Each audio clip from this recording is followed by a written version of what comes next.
Salut à toi l'ami, j'espère que tu te portes bien, j'espère que tu vas bien. Alors, j'ai envie de partager un message rapidement avec ce qui concerne un peu ce qui se passe parfois dans les églises et que je trouve qui n'est pas forcément intéressant.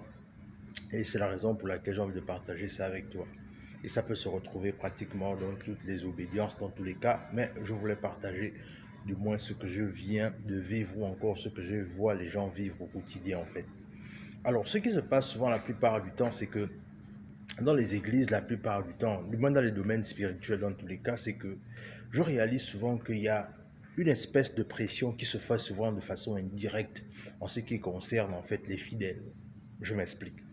Ce qui se passe souvent, c'est que la plupart du temps, les hommes des églises ont toujours tendance à faire une espèce de pression indirecte à leurs fidèles, en fait. C'est-à-dire, de moins, c'est même une pression, on va dire, je vais appeler ça une pression psychologique dans le sens là où ils veulent que les fidèles se comportent d'une certaine façon, il faut que les fidèles agissent d'une certaine manière. Et du coup, moi, ce que je trouve souvent un peu dommage dans cette histoire, c'est que la plupart du temps, c'est pas souvent parfois les pasteurs ou les prêtres qui doivent forcément dicter à leurs fidèles leur façon de se comporter dans la société. Le truc, c'est que la démarche, la marche personnelle est souvent du moins la marche avec Dieu, c'est quelque chose de personnel. Ça veut dire quoi? Ça veut dire que si la marche avec Dieu est quelque chose de personnel, ça veut donc dire qu'à un moment donné, il faut laisser les gens à avoir leur propre relation avec leur Dieu, en fait. Parce que le truc, c'est que la plupart du temps, si on force les gens à se conformer, ce qui fait qu'à un moment donné, on rentre dans ce qu'on appelle la dictature. Et je réalise que on a toujours tendance à dire qu'il y a beaucoup de dictatures, etc., dans plusieurs domaines, mais alors que dans le domaine religieux aussi, la dictature existe en fait. Parce que à partir du moment là où on commence à forcer à quelqu'un de se comporter d'une certaine manière, d'agir d'une certaine manière, c'est déjà une forme de dictature qu'on fait en fait. Et du moins, cette dictature est encore même plus grave parce que il faut laisser les gens avoir leur propre relation avec Dieu, en fait. C'est-à-dire que on n'est pas là pour juger qui que ce soit. Chacun a sa relation avec Dieu, chacun a sa façon de prier, chacun a sa façon de faire ses choses. Et du coup, ce sera un peu prématuré, je trouve, de souvent demander aux fidèles de se comporter d'une certaine façon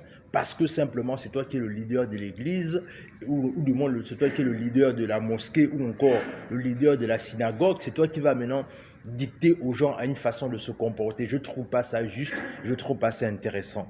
Le truc c'est que la relation avec Dieu c'est quelque chose de personnel et chacun doit marcher avec son Dieu sans pourtant que quelqu'un lui dire ce qu'il doit faire. Je trouve pas ça juste en fait. Parce qu'il faut bien savoir une chose, c'est que à un moment donné, Dieu parle d'une façon, il parle d'une façon, il parle de plusieurs manières. Donc du coup, ce sera un peu limité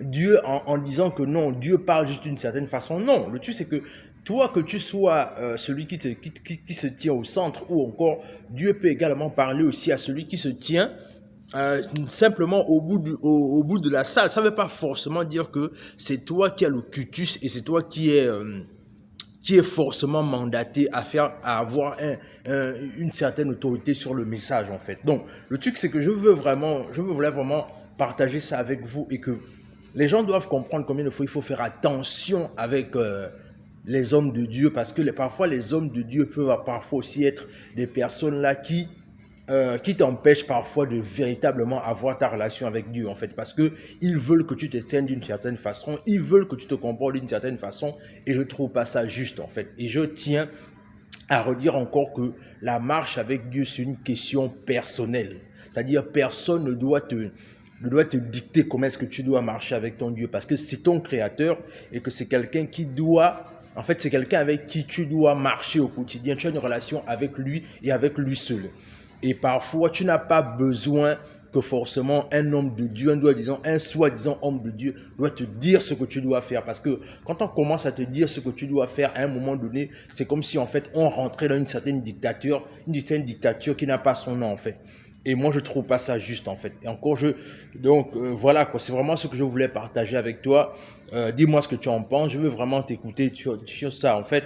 Dis-moi ce que tu en penses, parce que, est-ce que tu penses que Ce sont forcément les hommes de Dieu qui doivent toujours dire aux gens, aux fidèles, ce qu'ils doivent dire, ce qu'ils doivent faire, ou est-ce que on doit arriver à un niveau là où la marche avec Dieu, c'est quelque chose de personnel.